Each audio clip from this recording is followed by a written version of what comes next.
We are back once again for another episode of the Apple Circle podcast. Lots to get into today. We've got some new Apple Watch rumors. We've got some news on, man, what else is going on in the Apple world? I'm sure there's some iPhone controversy we've got to talk about. New MacBook Air is coming very, very soon. Pre-order date is official and launch date is official. And also, we thought it'd be good to sort of go through the Mac buying process to sort of give you some direction on which model is best to buy, where you can find some deals, if Apple refurb is worth it or not, and sort of what things you should look out for when you configure your Mac, because you do not want to make a mistake. I always say that a lot, but it's important. You don't want to make a very costly mistake. But first, of course, we want to get your guys' opinion. If you have questions, comments, feedback, you are looking to buy a computer and you've got a very specific use case and you want some feedback, drop us a text or call and let us know. The number is 949-354-3508. That is the TAC help hotline. You can send us a message if you've got a question. We'd love to connect with you guys. Of course, we are on Twitter. We're on YouTube. You can check out the full video version of the podcast over on the Apple Circle Podcast YouTube channel. And that is all the housekeeping out of the way. Matt, it's another week. MacBook Air pre-order is official, happening on Friday the 8th, launching the week after. Are you excited? What do you think? You gonna get one for pre-order? Yeah, definitely. I mean, unfortunately, I'm going to be out of town when that goes live, I believe. So I'm going to have to figure out a way to remember because I'm going to be not thinking about the MacBook Air. But no, my full intention is to get one, try it out. What about you? You getting one? I'm going to order one. My biggest dilemma right now is what configure to order, because I want to have something for launch day. But the more I look at the configuration page, I'm like, oh, maybe I want to do this or this. But I guess we'll just jump into our first tip here. If you want to get your computer on launch day as fast as possible, you want to stick as close as you can to the stock configuration. So if you go to the Apple website and you go to like any of the products, iPhones, Macs, iPads, whatever it is, you've got a couple options. I guess iPads, Macs, Apple Watches, those are easier because there's only so many different versions you can have. But when it comes to the Mac, there is the screen size, there's the processor, there's what type of processor, there's the number of cores, there's the SSD size, there's the amount of RAM. There's lots of little boxes you can check and things you can configure that are very important. We'll get into those different options, but I guess first and foremost, if you just want your computer as fast as possible, you want to stick to whatever sort of the basic Apple configurations are. Usually there's a lower tier and a higher tier. So there's like the base entry-level price point that has the smallest SSD, the least amount of RAM, stuff like that. And then there's usually like a higher tier or a mid-tier, depending on the computer, with some different specs. You can go a little off of that, but just know that every custom change you make is going to make your computer more and more of a custom order, which means it's likely Apple will not have it in stock. Sometimes they do have different configs in stock, but usually it's just whatever those main tiers are. So that's the first thing I'd say, which is where I've gotten in my dilemma, and I'm sort of looking at the MacBook Air. It's like, okay, like how much do I actually need? And I guess it's sort of, we can get into all those different things here on what to do. But I think for the to make things easy, my consensus in my mind as of right now is I'll probably just order. I'm back and forth between the base tier or like the one tier up, because I think for a couple $100 you get a little bit of a better CPU, you get double the storage space, no more RAM, which that's my concern. But maybe the second tier model or the base model, I don't know yet. One of the base models just to get here faster, then maybe I'll do a second order. But what do you think? Are you going to go low tier or high tier? For the MacBook Air, I always like to try out the base model because I think that's what most people are going to be getting. And for people like my wife, that's like what they like. If I want to see if the base model can work for normal use, which I'm fairly positive it will, considering I tried the M1 MacBook Air base model and that was perfectly fine. So I always like to try that. If it was my personal computer that I was going to be using day in and day out, I would definitely spec it up. But as a kind of test computer, something that I want to see if my wife would like, or someone that I can recommend to people, I always like to try the base model. So I'll probably end up doing that. Last question though, what color are you getting?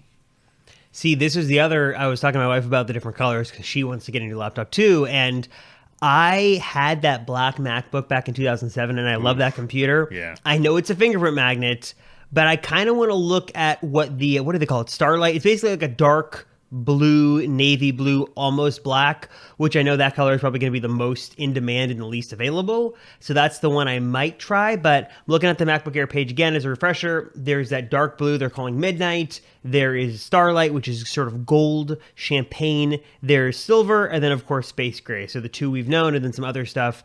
I think I'm gonna take my chances and go Midnight. Aren't you? You're more of a silver space gray guy, right? Uh, I've transitioned over to silver for sure. I used to be space gray back before everyone did everything space gray, and now I'm back in the silver train. But I'm with you in the same page that I love those black MacBooks from back in the day, and I really wish they would just make another black one. Obviously, this is blue, but it's at least in pictures and in the videos that we've seen so far, it's very close to a black, and I'm all into it. So I'm definitely going to try that out, and I think I'm gonna be happy with it. I don't know. I'm usually anti-color. I don't like to go with a colored version. For instance, the iPhone. I've never gotten one of the colors. Like I never got the green. I never got the blue. I don't know. I'm weird about that. I want it to be neutral so that it matches with everything. If I want color, I'll put it on a case or a skin or something like that. But this Midnight is looking really good, so I think I'm gonna go with that. But I think now that we're talking about the MacBook Air, let's go into some more details about how you should order a computer or what you should be thinking about when ordering a Mac. So what do you think is the most important thing to start off with when you're, looking to buy a Mac? What's the most important thing? So right off the bat, the first thing I tell everybody, and it's a little tough now because this changed what it was from a few years ago. It's that you sort of have to be careful when you order because you can't really change anything later. I guess technically maybe you can, but it's a very involved process. That's not super easy. So just let's assume really you cannot change anything. Everything is now soldered to the board, especially now that Apple is doing their own silicon. It's great. It's very efficient. It's powerful, but that also means more things are sort of unified and you really can't change things later. So what you order now is basically exactly what you're going to have a year from now, 2 years, 3 years, 4 years. So you sort of have to have a little bit of foresight and some forethought into what is it? Forethought a word? You got to think ahead into what you are going to use down the road. And this is tough these days because that wasn't always the case. You used to be able to go in later and you could upgrade the RAM. Some people were taking out the hard drives and putting in SSDs. Thankfully, you don't have to do that. But really, you can't change anything now. The memory is soldered. The video memory is now sort of part of the CPU. The SSD can't be changed. So all that to say, you want to look at each individual part very carefully because you cannot change it. So think about what you're going to be doing today, but also what you might be doing 6 months from now, a year from now, 2 years from now. That's what makes it a little bit tricky. And that's what I was thinking too is, okay, right now I want to use this MacBook Air really just for scripting, web browsing, maybe some Photoshop, maybe some like light Final Cut Pro use.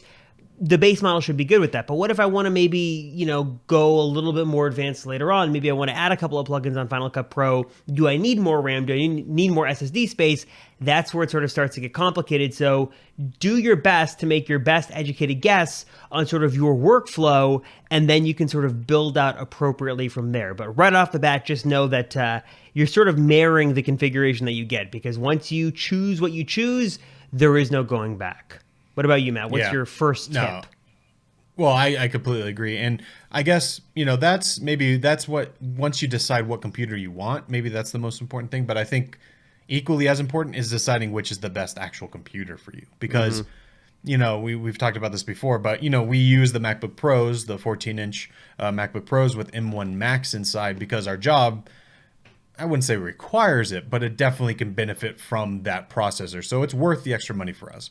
But you got to be honest with yourself that maybe you don't need that. And yes, the MacBook Pro is cool, it's shiny, it's new, but maybe the MacBook Air is the way to go. I mean, I don't know who this would be for, but maybe even the 13-inch MacBook Pro is the way to go.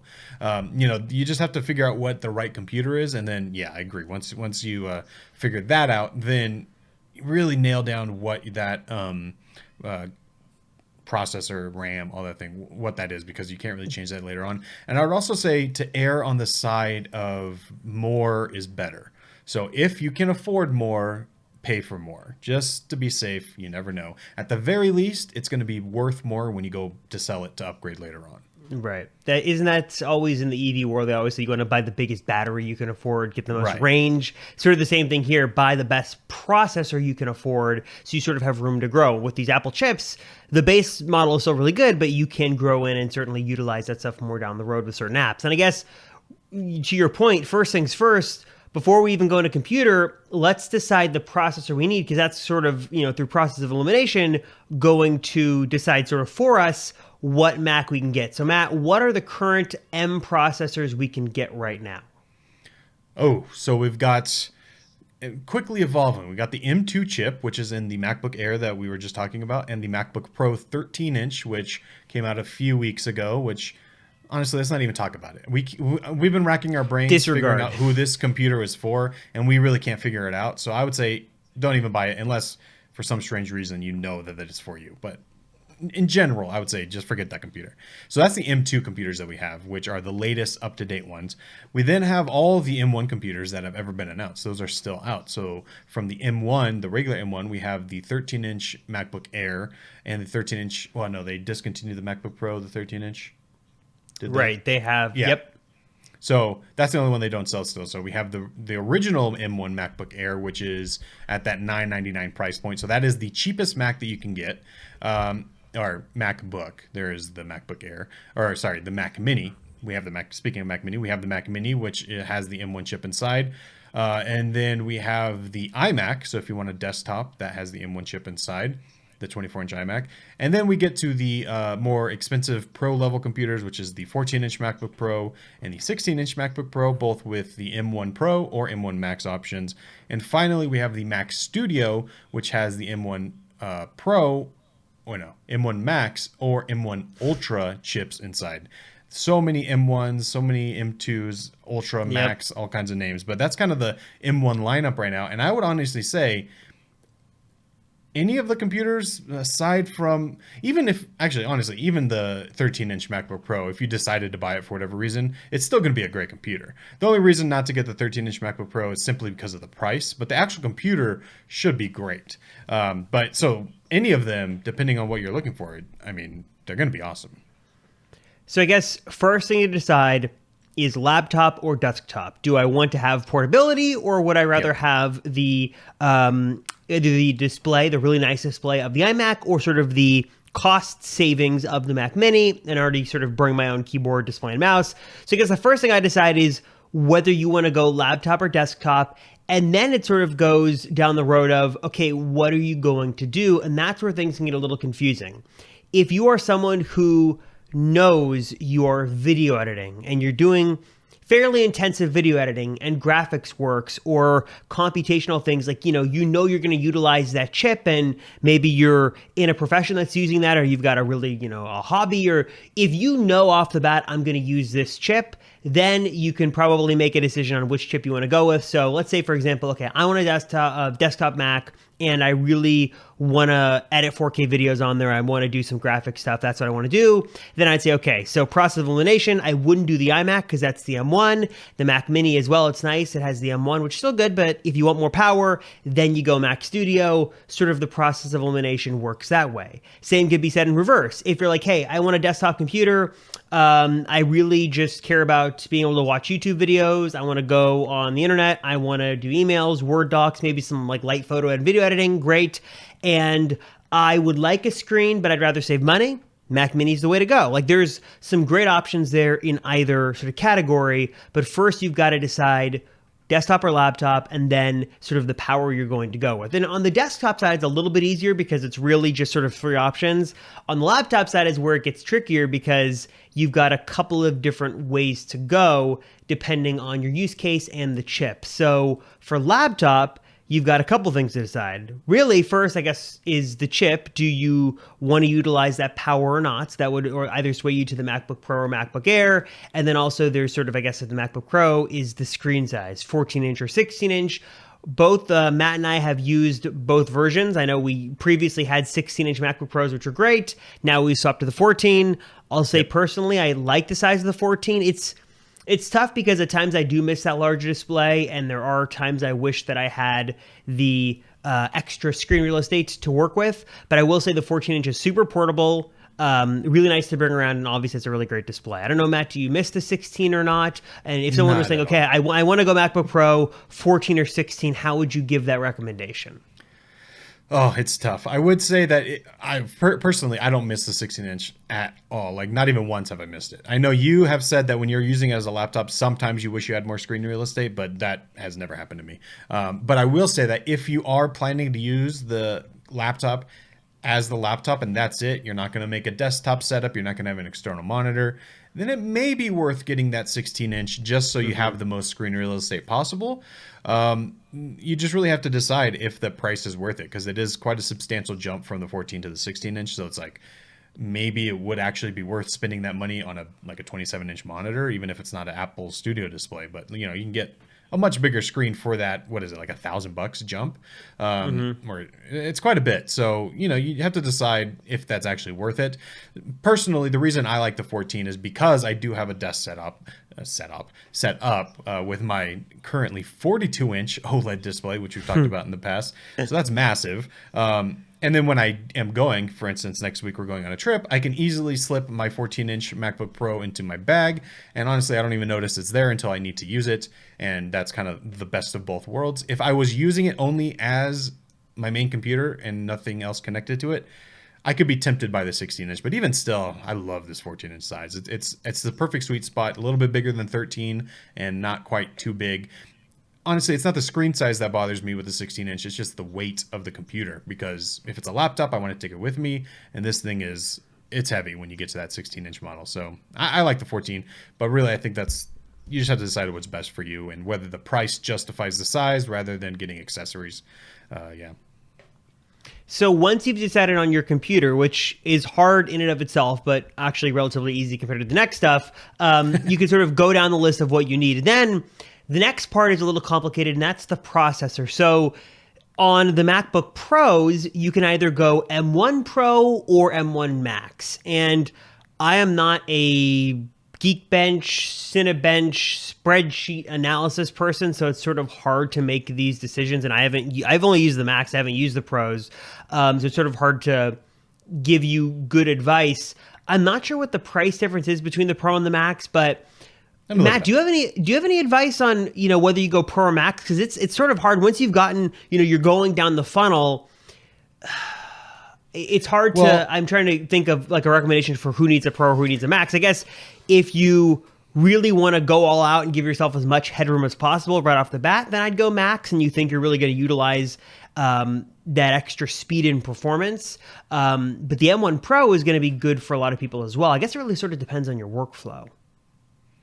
yeah, so I'm just looking up right here. For the 14-inch MacBook Pro, you have the 8-core M1 Pro chip. And then if you want to go to the Max, it's for the lowest level Max, it's an extra $500. So it's not crazy. That's not an insane jump, especially when you're already spending $2,000 for your computer, $2,500, and you get a decently better processor. It's not horrible. Now, who should buy which? Yeah, I agree. That's a very tough question. But generally, I would say if you make your money with your computer and that's part of your job and you rely on it, then kind of like what we were saying with the just the computer in general, like buy what you can afford. The more you can get, the better. So if you were relying on this computer to make you money or to get things done that are important, then spend what you can to get the max that you can with any of these categories, not just processor. But for $500, I think that would be worth it. We do make money with these computers, right? So that's why we went for the Max. Could we get by with the Pro? Absolutely, but it just makes things faster, it makes things easier, so it's worth that money. In the long run, we would likely make that money back. That's kind of the idea. But if you're looking for a Pro because it's more the pro quote unquote things that you're doing are more hobbies, like say you're getting into Unreal Engine or you're getting into video editing or things, but they're not quite the point where you're making money with it and that you need the best of the best, then you're going to be fine with the Pro. I mean, I think we tried the Pro processor before and it was perfectly fine. I edited everything that we edit all the time and it worked no problems. It's just with the Max, it's slightly faster. So that's kind of, I think for the Pro machines especially, that's the way to look at it is Do you need this to be the fastest possible because it relies on you making money and getting things done? Or do you just want the Pro for a lot of the other features and the processor is a nice benefit? Do you think, did that make sense? I think it totally makes sense. And I guess another thing, another part of this with Apple Silicon is that it's a little confusing now because it used to be like sort of different CPU and GPU options, like the cores and the GPU cores. Like there is, dedicated graphics and integrated graphics. Now it's a little bit different. So one of the big differences, or really the main one between the Pro and the Max, is the number of CPU cores and then GPU cores. There's also like the neural engine thing, but don't know enough about that to speak to it, and also really don't care. But there is something to be said about CPU cores. I'm looking at them here. The neural engine is all 16 cores. So CPU and GPU cores are important. Obviously, like to make it very simple, CPU cores, the more cores you have available, the more processing power, the raw power you have for your computer to utilize. The more cores, the more things you can do. There's single core apps and multi-core apps. Basically, the more cores you have, in theory, like a faster an export or render could happen because you've got those cores to work with. And then GPU has been specifically important to me, especially over the last couple of years, as we've seen a lot of demand from different apps for those GPU cores that need that GPU processing power. For example, any games. In Final Cut, we use a lot of motion plugins that have different graphics. They're very GPU intensive. That was one of the big issues with the Intel chips was we would max out the GPU in there and it still wouldn't be good enough. I, as of late, have really tried to go with as much GPU horsepower as I can, just because I know a lot of apps are turning to that, and especially in Final Cut, a lot of plugins are utilizing that GPU horsepower. So definitely keep an eye on the CPU and the GPU, and do, as I guess to keep it simple, as many of them, as many cores as you can afford, because in theory, the more cores you've got to work with, the faster your tasks can happen. Is that a fair characterization? Yeah, for sure. Obviously, there's so many caveats there. Like if you're using a app that's not optimized and it can't use multiple cores for whatever reason, then the multi-cores don't really matter. If it isn't optimized for M1, then it's doing a Rosetta translation, so it's not going to be as fast. Like there's so many caveats, but generally that's the way to look at it, which I think is good. I guess we don't really have to say this, but what is the perfect for the M1 Pro or M1 Max? What do you think you would get? Personally, I mean, we obviously have this computer, but let me slide over here off camera here just for a second, and then pull up my configuration. I'm sorry for all of those watching on video. I'm like off a frame right now. Yeah, I'll tell you mine while you're doing it. I have the M1 Max with 32 gigabytes of memory, but that doesn't tell me much. I'm missing some info here. Hold on. I think we have the same processor, though. I think we have the exact same. It's the M1. It's got 10 cores, 32 gigs of unified memory. So that is CPU and GPU, right? But I'm looking for the GPU because that's the thing that's really differentiated. So yeah, 32 core GPU. So we have the maxed out M1 Max chip. That's what we've got. I think the only thing we didn't do is I think we could have done 64 gigs of RAM, but that's what we didn't do. Besides that, we have the highest end chip with 32 gigs of RAM and then a terabyte of SSD space. We'll get to that in a second. Yeah, so that's kind of what we decided to go with. But like we said, this is something that we use for our living. We make money using these computers, so that is well worth the price. And honestly, like I'm just looking at the price difference here. It's $700 difference between the base M1 Pro to the Max M1 Max. Obviously $700 is not nothing. That's a lot of money. But considering we're going to be using these computers every single day, day in and day out, all day, 8 hours a day, for at least 2 years. I mean, that's well worth $700. That's well worth it, in my opinion, at least. Yeah, and I'll say, I know we've talked about this before. I don't know about you, Matt, but I've had no issues with this. I've thrown everything I can at this, plugins, graphics. Really, I feel like my bottleneck has not been with the computer. It's been more with storage devices and stuff like that. Yeah. I mean, anything that's optimized works really well. And I've said this before, but I will never forget the first export I did inside of an Apple Silicon, specifically the M1 Max, where with the Intel machine, you'd click export and you couldn't use your computer for anything else because it was, exporting. So everything was super slow. Don't even dare you open Chrome. But I'd export and I'd go walk away and I could probably go for 10, 15 minutes, go do something else, come back and then it'd be done. With the M1 Max, not only could I totally use my computer while that was going, but I'd say my export times went from on average, let's call it 15, 20 minutes to like, I want to say like 3 to 5 minutes, 3 to 4 minutes. I mean, it is a substantial difference. And at that point, I mean, out there, if you are in a position where those times matter, whether it's audio work, photo work, video work, where time is of the essence, that right there is worth a $2,000 or $3,000 purchase. You're going to make your money back because, think of it this way. If I'm exporting videos all day, the time I saved allows me to do way more videos. And for us, like the best example I can give is, for event days, that video needs to go up as fast as possible. And I've had times where I've made a mistake and like I've caught something right before it has to go up and I got to re-export the whole thing again, which takes 15 to 20 minutes. With these processors, I can cut that down to a fraction of the time and get something up way faster than I would with Intel machines. So that alone is worth it. And I know that there has been discussion about the M1 Ultra, in the studio, there's that even higher end chip and there's debate on whether that's worth it or not. But I guess just sort of as, anecdotally here from my experience, yeah, the M1 Ultra would be cool, but I have had no issues with this configuration. The M1 Max has been really great for me. And I would consider our work that we do here at JFL to be sort of higher end production work. I mean, we're working with 4K, 6K footage in a variety of codecs. Long videos, sometimes, 30, 40-minute videos, color grades, effects. I mean, we're really pushing these things. And I think I speak for everyone on the team. Like these computers have been amazing. So that's awesome.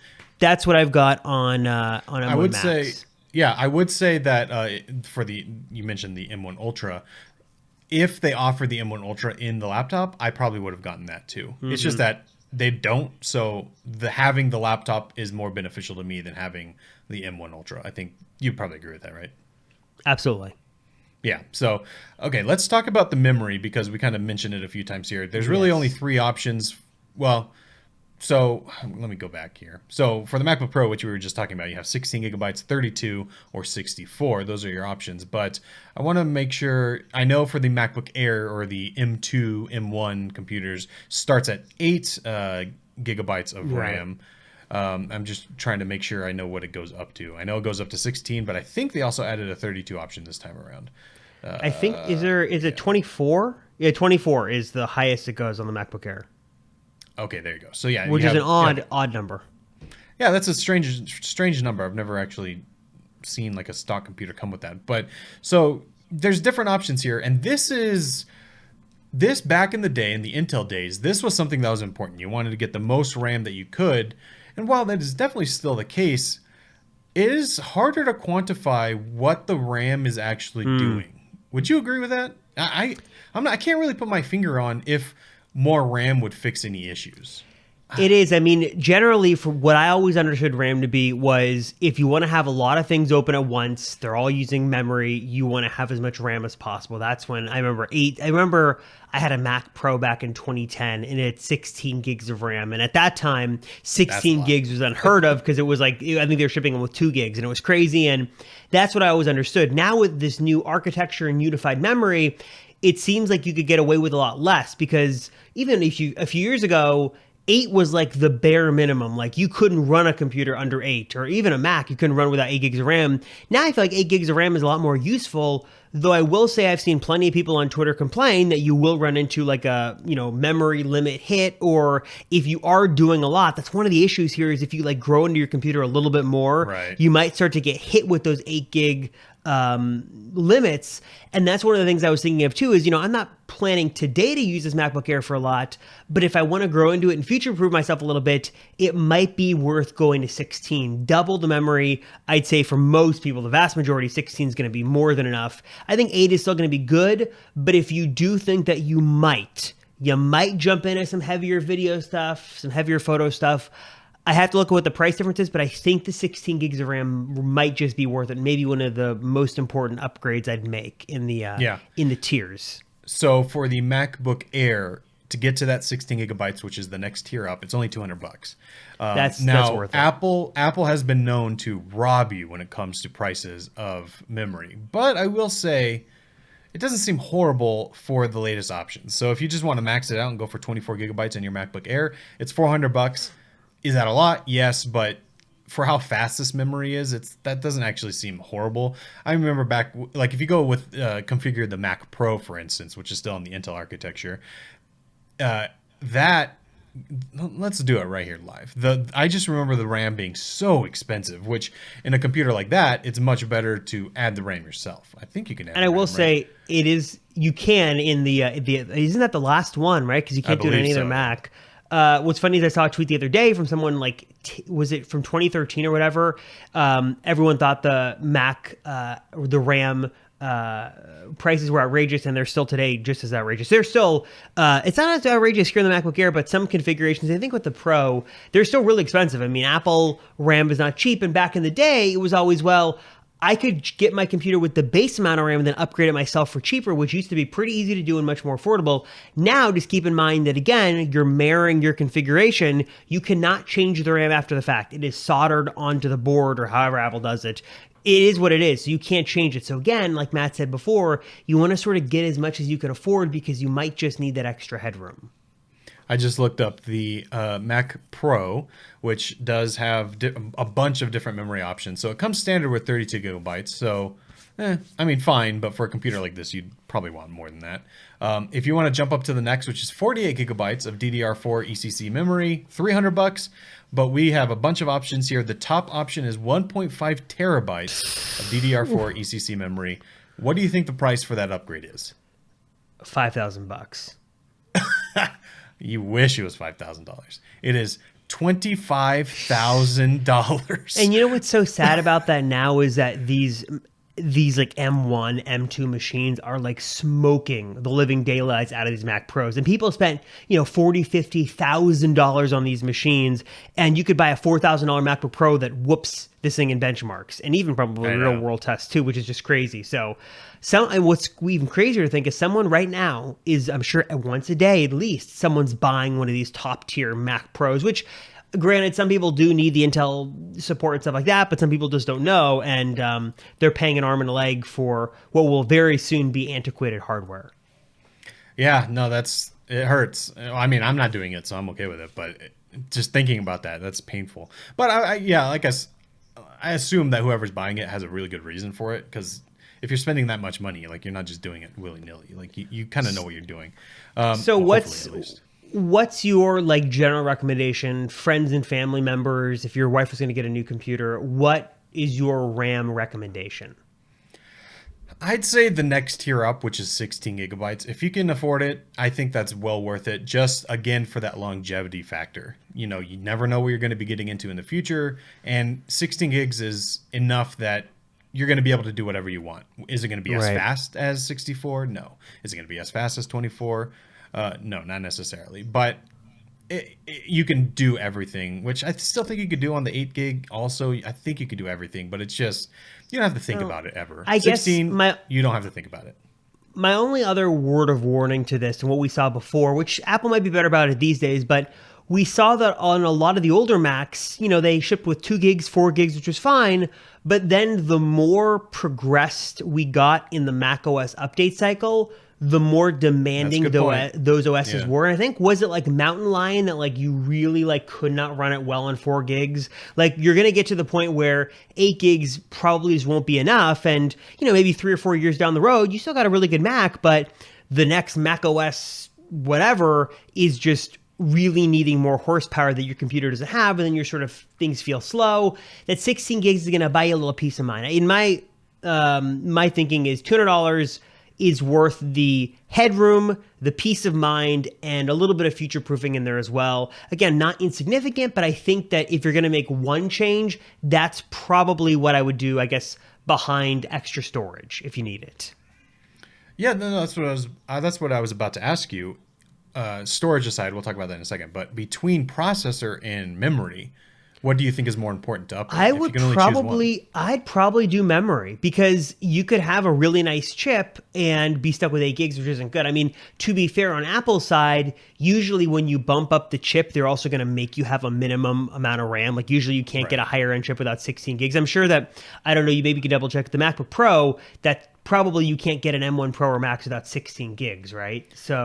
So M1, they don't even offer 8 on the MacBook Pro, but Yeah. M1 Pro 16, and then if you go to the Max, it's 32 minimum. So Yeah. So usually Apple's pretty good about that. And I think that that sort of is a nice buffer in there too. And like, we mentioned earlier, we bought the 32 gigs with that higher end processor. Could we have gone 64? Yes. But I think that that 32 is sort of a sweet spot. So I would just sort of keep in mind, especially at the lower end, I would probably do more RAM than more CPU power because you may not need that extra CPU horsepower, and that's a little bit harder to see, but I feel like the RAM is a lot more tangible almost. Like you can really see that extra RAM being put to work, especially 2 or 3 years from now. So that's my thinking on it.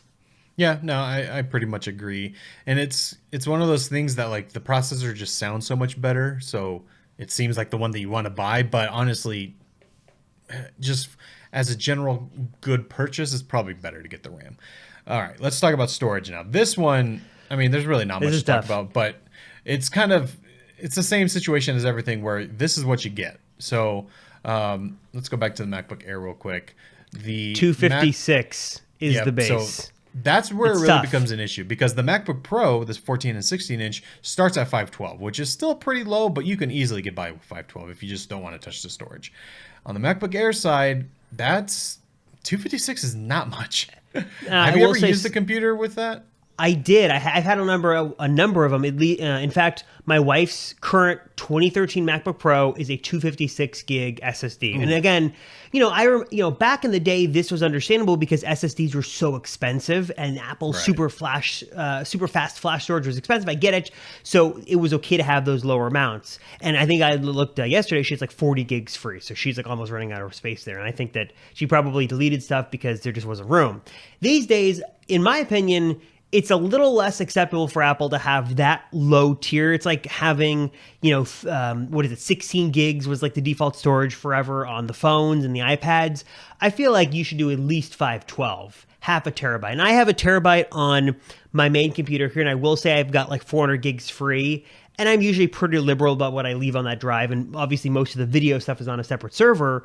But this is where it's tough, and people either know that they need more or they know they need less. There's usually no in between. And I feel like this is a very easy moneymaker for Apple because, for my wife, for example, I probably just would not buy a 256 gig SSD again because I know she's going to fill it up. I don't want her to be in a position where she will fill it up. And the hard part about this is that there's really no good solution if it fills up. Of course, you can buy external SSDs. They're relatively cheap and you can go that route, but then you've got to carry that around with you. And cloud storage is great until you want to have a local copy of your photos or, just these drives fill up so fast. And remember that, 256 is not all usable. Maybe you've got 200 of that usable. So there's a lot of caveats here to what you should go with. So this is another one where you want to get as much as you can afford. And I probably would strongly recommend you not go with the base unless you know you're not going to use it. Like, for example, I bought my uncle a couple of months ago. He bought an M1 MacBook Air. I know that he keeps really nothing on his computer. Everything is mostly an iCloud photo library. He really has like a couple a Word docs and stuff. For him, 256, the base, that's fine. If you're someone who is doing anything else but the basic stuff, I really would not go 256. I'd probably go at least 512. Unfortunately, I'm not sure what the price difference on that is, but it's probably going to be necessary, not even worth it. Or more than worth it, necessary. Yeah, no, I agree. That's all sound advice. Storage is still I think I'm kind of, what's the word? Since we have different storage devices, like I have so many SSDs and everything, and I work off of SSDs, the storage inside the computer to me doesn't really matter. But for the general consumer, I think it's worth at least bumping it up I'll say this, don't get the 256. If you want to stay with 512 in a MacBook Pro, that's fine. If you want to get 512 in the MacBook Air, that's fine. But don't stick with the 256, and I think you'll be good there. That's 250 or 512 is enough for most people, I would say, and then you can kind of go from there. And I'm looking at on the MacBook Air, at least the prices are not horrible. $200 for 512 from 256. That's not bad. That's definitely worth it, I think. $400 to go to a terabyte, and then $800 to go to 2 terabytes. $800 is a lot, so I don't think you necessarily need to do that. But if you know you're going to be storing a ton of stuff on here, then $800. Some people love to max it out. Yeah, I mean, I, I think they're getting a little bit. Are they getting a little cheaper with some of these on the M1 side, or I guess it's the M2? It kind of feels like it because I just remember the storage and the memory used to be insane, but this doesn't seem It's getting that better. bad. What's funny though is, it's very easy to be like, oh, $200 here, $200 there, before you know, Right, you're that's the $800 issue. in upgrades, which is Yeah. tough. But um, unfortunately, like Matt said, your sound advice to go to 512. But the problem is, just like we just mentioned, okay, so if you're going to go from 8 to 16, that's $200. To go from 256 to 512, that's another $200. So now you're really $400 into this laptop. And then at that point, let me double check, because there's an important point I want to make here. So there's the base laptop, which is $1199. So Right. for $1499, for $300 more, you can go with it's still 8 gigs of RAM, but it's 512 gigabyte SSD. Let's say we're going to up that. Let's say you go with at least 16 gigs of RAM and a 512 SSD. That is, let me do my quick old 1600 math here, bucks. 1700, 1699. 1699. Yeah. And this is just for a MacBook Air with a 16 gigs of RAM and a 512 gig SSD. Let me double check that. Hold on. Let me No, make it's sure I'm doing this 1599. right. I got it right here. It's 1599. 1599. I was going with the higher Yeah. end. So 1599. Now let me just remind you, and this is where it gets tough, that the base MacBook Pro 14-inch, that starts at 1999. 1999. So 1599 versus 1999. When you're in $400 territory, then that's where it's like, okay, do I go MacBook Pro or MacBook Air? And I guess that's a whole other can of worms. But Well, but I guess the question is there because then you're getting the mini LED display, you're getting the ports, you're getting I guess they both have the keyboard, but there's some benefits to these things. I guess the point here, I guess where I was going with this is, obviously you got to watch the upgrades, but also when you're doing these upgrades, sort of look at the context of what else you see, because you might think you're in MacBook Air territory, but then when you price it out, you might be better off spending maybe another $200 on MacBook Pro. I'm not trying to spend your money for you, but just sort of look and see what the pricing is, because you might get really close. And if you're on the edge of MacBook Air and MacBook Pro and you're like deciding between the two, if this was your only computer, I'd go MacBook Pro, because you're getting a better display, like Matt said, higher refresh rate. The speakers are really good. I mean, that's, I guess, something to keep in mind is look where you're going to end up after that pricing, because it can be a little deceiving, because you think you're going to go in for a $999 computer or $1099, you're coming out with a $1,600 computer. Yeah, no, definitely. They like you said, they add up quickly. Here's the last question about this though. I just looked it up. Do you think it's worth it for someone to buy the M1 MacBook Air? I just spec'd that out. It has the M1 processor, 16 gigs of RAM, which is an upgrade, 512 storage, which is an upgrade, $1399. So that is only $200 more than the base M2 MacBook Air, but you're getting better specs. Do you think that's worth it? See, and my wife was asking me this yesterday. She said, well, this one's cheaper. Should I go with this one? And I guess this is a very subjective thing, because you've got to understand and prioritize what it is for you. My biggest concern with this is the difference between M1 and M2 is not substantial, but Right. there is a difference there. And the M2 being newer is going to be supported for, let's say, another year or two more than the M1, eventually, like down the road. In my mind, the $200 you'd spend buys you an extra year or two of using the computer. So $100 a year to have that computer. You also get the newer design, you get MagSafe. I think some of those things are worth it. To me, subjectively speaking, it's worth the $200 to have the M2, which is a little bit better, a little bit faster, have the MagSafe, have the new design, have the notch, or the more screen, we'll say whatever you want to call it. That's worth it for me. But for some people, if it's not, you could save $200 and go with that computer. That's not a bad computer. The M1 is still great. The older design is still really great. Just understand that you are going to lose support on that a little bit quicker than you would if you spent that extra money on the M2, though you are getting better specs. That's tough. What do you think, Yeah. Matt? It's just something that I would never do, so it's hard for me to recommend. But financially, it does kind of make more sense for more people to just get the M1 MacBook Air. Just the price makes sense, and it's not.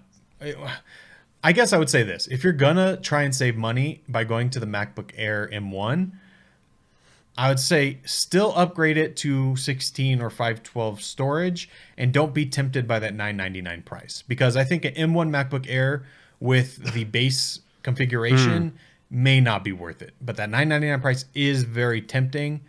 But I don't know. I always say this because everyone, obviously money is very important and you want to get the best for your money, but that kind of goes both ways. You don't want to cheap out so much where in 3 years you're going to want to upgrade again. Whereas if you would have initially spent $200 more, then you could last another 2 years and have the computer for 4 years. So it's impossible to tell what the future is going to be, but I always say don't just be lured in by that cheapest price, because that doesn't always tell the whole story. In the future, things might change, your opinions might change, your needs might change. So it's better to spend a little bit more upfront and extend the lifespan of your computer. And like I said, eventually, at the very least, if you have a slightly better configuration, at the very least, you could sell it and get more money back for it. So and just be mindful of all that. It's what's so hard about this, and that's where I empathize with people so much. Is like it's hard to plan what you're going to be doing on this thing in 3 years, because all of us, if you're going to spend this kind of money for a computer, you want to use it for 3 to 5 years. My wife has used that 2013 MacBook Pro for now 9 years. So 9 years on a computer that. I don't think it's uncommon at all. I know plenty of people who still have that computer, and if you do the math on that, let's say the computer was 2200, whatever it was, someone smarter than me could do the math. That's roughly what, like, well, I'm not even gonna attempt to do it. Whatever the monetary thing on that is, 22 divided by 9, $250 a month, a year. Oh, a year. Yeah, sorry.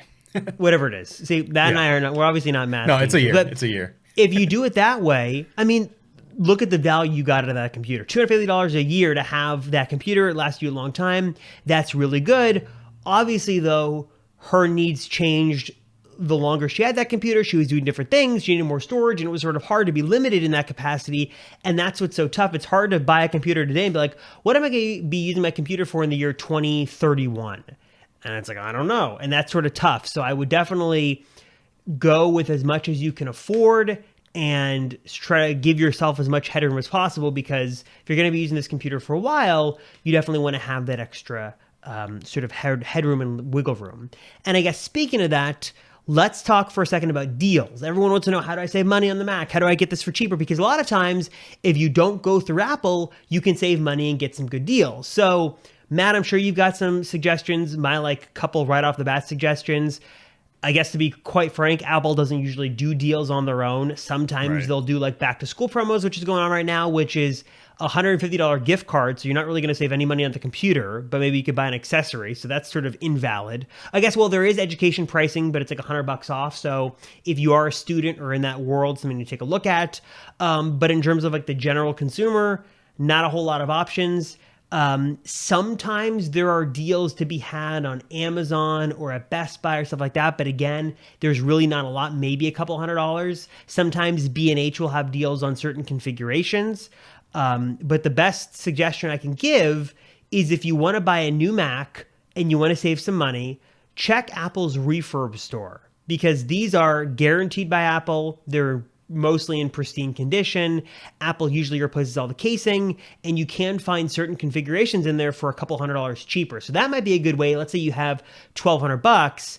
Don't buy new, go in the refurb store. Even right now, they just put Mac Studios on there. So usually if the MacBook Air launches now, I'd say after Christmas and the New Year, by January, February next spring, we should see some MacBook Airs in the refurb inventory. You might be able to find a good deal on a configuration in there and save a couple $100. So check Apple's refurb store, check what deals to be had, but usually there's not a whole lot of deals. Do you have any tips, Matt, for someone looking to buy a Mac at a discount?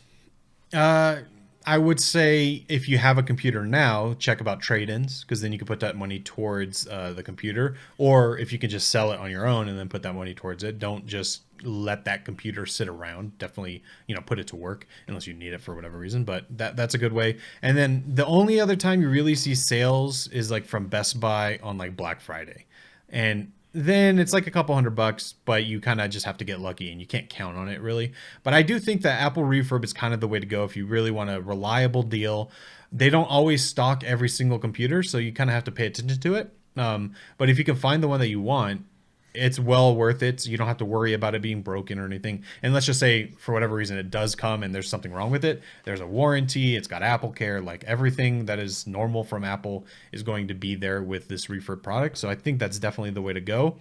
And you could even look at some older computers that, like a M1 MacBook Air, for instance, that's maybe a little spec higher, and you can get it for a much better price. So I think the refurb is the most reliable place to go, because Best Buy does refurb also, but those are not to the standard of Apple, right? So I would stick to Apple if you're going for refurb. So here's my multi-$100 question for you, Matt. One of the most important questions here as we wrap up the Mac buying section here. Apple Care or no Apple Care?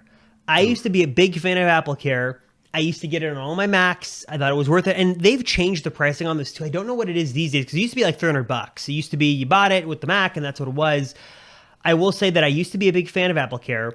Then the one time I needed it, I had bought it for my Mac Pro, and literally less than a month after my Mac Pro was exited from Apple Care, after I spent the hundreds of dollars for it, one of the GPU died inside. One of the GPUs died inside, and they wouldn't cover it, even though I was like right out of the window. And like usually Apple's pretty good about that, and of course it's to the discretion of the manager. But I was like, I'd paid for Apple Care, I was right out of the window. Usually they make an exception, they didn't. That sort of left a horrible taste in my mouth for Apple Care, and since then, out of spite, I have not bought Apple Care on anything, just because it's never been worth it. On the phones, I think it is more worth it, though I still don't have it on this, for the accidental damages. But on the computers, for me, I've stopped recommending it. I don't think it's worth the extra couple $100. Are you of the same opinion of me, or are you different?